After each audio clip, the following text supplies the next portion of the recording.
Hello बच्चों, let's understand the question first.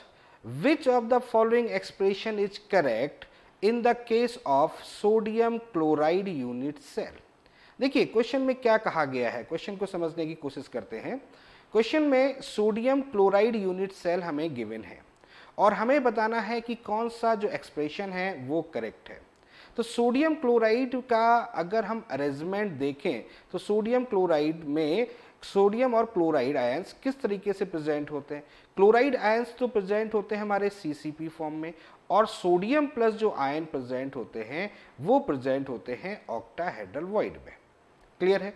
अब इसके यूनिट सेल को आप गौर से देखिए तो आपको पूरी कहानी समझ में आ जाएगी, क्वेश्चन का थीम आपको समझ में आ जाएगा कि आखिर ये क्वेश्चन पूछ क्या रहे.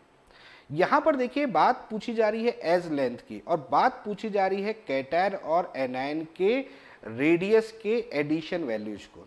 तो अगर हम देखें तो मैं एक एज लेंथ लेता हूं, उसी से आपको समझ जाओगे आप. यहां पर होगा Cl माइनस, यहां होगा सोडियम प्लस और यहां होगा Cl माइनस. ये है हमारा ऑक्टाहेड्रल वॉइड, ये है हमारा कॉर्नर का एटम, ये है हमारा कॉर्नर का एटम. क्लियर है, ये प्रेजेंट है. तो ये होते कैसे, ये जो होते हैं एक दूसरे से कंप्लीटली जुड़े हुए होते हैं, यानी कि हम ये कह सकते हैं कि ये एक दूसरे से ज्वाइंट होते हैं. हम ये मान के चलते हैं कि ये जब होते हैं एक दूसरे से ज्वाइंट होते हैं. तो जब ऐसी सिचुएशन आएगी तो यही तो हमारे पास में क्या है, ये एज लेंथ है. यही हमारे पास में क्या है, ये एज लेंथ है. यही ए है, इसी के रिस्पेक्ट में हमको बताना है. तो ये हमारे पास में रेडियस ऑफ Cl माइनस हो जाएगा, यहाँ पर भी रेडियस ऑफ Cl माइनस हो जाएगा और यहाँ पर अगर हम बात करें तो रेडियस ऑफ Na प्लस हो जाएगा.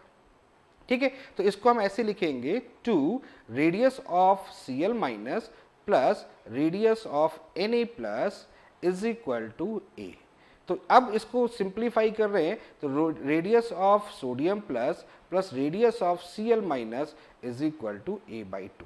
ये रिलेशन, ये एक्सप्रेशन हमारे पास में आएगा NaCl के लिए. तो चेक करना स्टार्ट करते हैं. देखिएगा कहां पर दिख रहा है हमको, फर्स्ट ऑप्शन ही हमको दिख रहा है. C का मतलब कैटायन है और A का मतलब एनायन है. तो कैटायन और एनायन का एडिशन A/2 के इक्वल होगा. यानी इस क्वेश्चन का जो करेक्ट आंसर होगा वो हमारा फर्स्ट ऑप्शन करेक्ट है. तो I hope you understand the very well. Okay, thank you, best of luck.